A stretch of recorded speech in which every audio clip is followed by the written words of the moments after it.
నిలబడిపోయి అలాగే చూస్తున్నావు అని ప్రశ్నిస్తాడు. మల్లన్న అప్పుడే తేరుకున్నట్టుగా, హా అయ్యగారు, అది ఒకసారి అటు చూడండి అన్నట్టు కళ్ళతోనే సైగ చేస్తాడు మల్లన్న. అటువైపు చూసిన అనిల్ కూడా షాక్ అయిపోయి, మల్లన్న ఏంటిది, ఈరోజు ఏమైనా విచిత్రం జరిగిందా అని అడుగుతాడు. అదే నాకు అర్థం కావటం లేదు, ఏం జరిగిందో అర్థం కావట్లేదు అయ్యగారు అన్నట్టు కంగారుగా మాట్లాడతాడు. నువ్వేం కంగారు పడొద్దు కానీ ఒక్క పని మాత్రం చేస్తావా అని అడుగుతాడు అనిల్.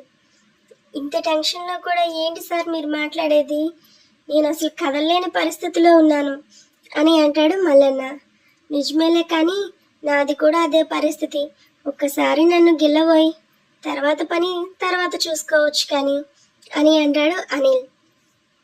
అదే కదా సార్ నేను చేస్తాను, తర్వాత మీరు కూడా నన్ను గిల్లండి అని చెప్పి ఇద్దరు ఒకేసారి గిల్లుకొని అబ్బా అని అరుచుకుంటూ గదిలో ఉన్న విక్రాంత్ వైపు చూస్తారు. అద్దం ముందు నిలబడి తను ఎలా ఉన్నది చూసుకుంటూ ఉన్న విక్రాంత్ ఆ అరుపులకు వెనక్కి తిరిగి చూస్తూ, ఓ అనిల్ మై ఫ్రెండ్ వచ్చేసావా అని చాలా సంతోషంగా అంటాడు.